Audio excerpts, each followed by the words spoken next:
আসসালামু আলাইকুম সবাইকে। কি অবস্থা সবার, কেমন আছেন? আশা করি সবাই অনেক ভালো আছেন। তো আজকে যেহেতু বাইরে গিয়েছিলাম, বাইরে থেকে আসি দুপুরবেলা। দুপুর তখন বাজে 4টা বেজে এসে তো মোটামুটি আমরা একটু আমি আর সুপ্রভা একটু মোটামুটি নাস্তা করে নিয়েছিলাম বাসায় এসে গোসল টোসল করে। তারপরে রান্না ডালটা আগে বসাই দিয়েছিলাম। ডালটা বসাই দিয়ে পরে আমি অন্যান্য কাজ করে নিয়েছি। এর মধ্যে ডালটা সিদ্ধ হয়ে গিয়েছে। তো আমি একটু কাঁচামরিচ কুচি, লবণ, পেঁয়াজ এগুলি সব দিয়ে দিলাম, যেটা দেওয়া লাগে। আর সেদিনকে এই আমটা যে দিয়েছিল আমি এনেছিলাম, তো সেই আমটাই কেটে নিয়েছি আম ডালে দেওয়ার জন্য। এখন দেখি যে আমগুলি পাকা, এটা তার একদিন পরের ভিডিও। তো আমগুলি পাকা ছিল, এখন সবগুলি কাটার পর দেখি যে পুরো আমটাই মোটামুটি পাকা আর টক না, মিষ্টি ছিল। এই সাইডটা দিয়ে কাঁচা সাইডটা দিয়ে একটু টক আর উপর সাইডটা পুরো মিষ্টি, চিনির মতো মিষ্টি। এখন এত মিষ্টি আম তো দিলে ভালো লাগবে না। পরে দুটো আম কেটে নিয়েছিলাম। তো দুটো আম থেকে নিচের অংশটুকু যে একটু কাঁচা কাঁচা ছিল, সেই অংশটুকু একটু ছোটো ছোটো করে আলাদা করে নিয়েছি। তো ওগুলো এই আমটা হলো কাঁচা থাকতে অনেক টক বুঝলাম, আর উপর দিকটা পাকটা অনেক মিষ্টি। তো আমি এদিকে একটু গরু মাংস ভুনা করে নিয়েছিলাম, গরু মাংস একটু ভুনা করে নিয়েছি। আর হলো আপনাদের কি বলে ডালটা রান্না করে নিয়েছিলাম, আম ডাল, আর একটু করলা ভাজি করেছিলাম। তো আমার মাংসটা অলরেডি কিন্তু হয়ে গিয়েছে। আমি মাংসটা জাস্ট হাতে মাখাই দিয়ে বসাই দিচ্ছিলাম আর ডালটা বসাই দিচ্ছিলাম। তারপরে অন্যান্য কাজগুলো আমরা করে নিয়েছিলাম। তো ডালটা আমি একটু বাগার দিয়ে নেব। আর ডাল রান্না করলে আমি যেভাবে বাগার দিই, রসুন দিয়ে সবসময় বাগার দিই। বাগারটা রসুন দিয়ে দিলে সবচেয়ে মজা লাগে ডালটা, কিন্তু রসুন এখন নেই বললে আর দিলাম না। তো একটু আগে বাগারের সাথে সাথে ধনেপাতা কুচি আগে দিয়ে দিলাম। বাগারটা হতো তো ধনেপাতা কুচি দিলে তখন ফ্লেভারটা সুন্দর আসে। আর এখানে আমগুলি আমি খাচ্ছিলাম আর খেতে খেতে রান্না করছিলাম। এখন চিন্তা করলাম আমগুলি, এতগুলি আম আচার দিতে এনে কি লাভ হলো, এখন তো সব কাঁচাই খাওয়া লাগবে।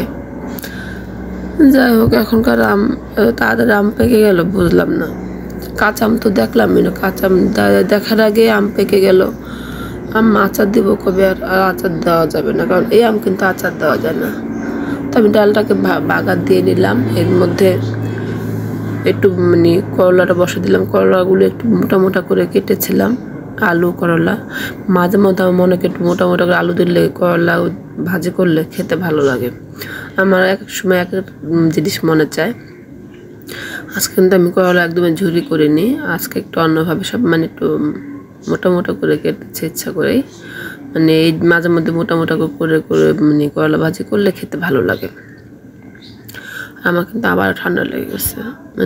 এতদিন গরম ছিল, এখন একটু বাতাস বাতাস লাগছে, দুদিন দৌড়াদৌড়ি করতেছে, এর মধ্যে আবার ঠান্ডা লেগে গেছে, গলা বসে গেছে।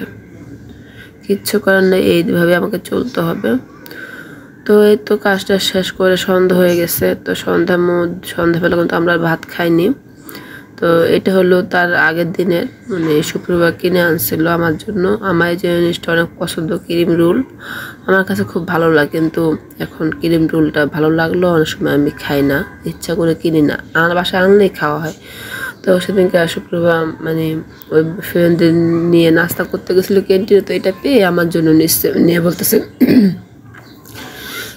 তুমি এটা খাও। আমি বললাম তুমি এটা নিশ্চয় এখন আমার জন্য, এখন এটা খেতে ইচ্ছা করবে, খাও।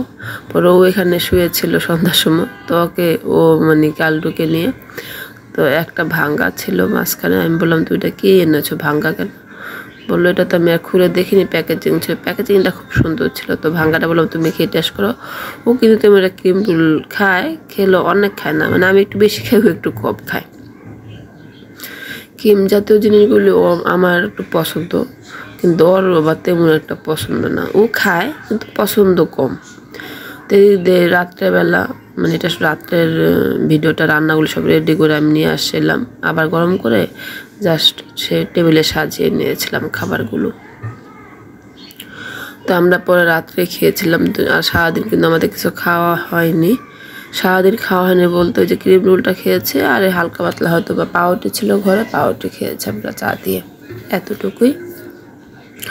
পরে রাত্রে আবার তরমুজটা ভাবলাম একটু কেটে নিই, তরমুজটা ছিল তো কেটে নিই। তরমুজটা কাটার পরে দেখে যে তরমুজটা একটু সাদা সাদা মিষ্টিও কম ছিল। যাই হোক আলহামদুলিল্লাহ যতটুকু হয়েছে। তো আমার বলো একটু যদি ভালো লাগে, ভিডিওটি যদি ভালো লাগে সবাই একটা লাইক দিবেন, ভালোটা কমেন্টস করে যাবেন, দয়া করে সবাইকে বলবো, আর একটু শেয়ার করে দেবেন, এতটুকুই বলবো। তো আপনার একটা শেয়ার হয়তো বা আমি অনেক উৎসাহিত হই, আপনার একটা কমেন্টস আমি অনেক বেশি উৎসাহিত। সবাই ভালো থাকবেন, আজকে পর্যন্ত।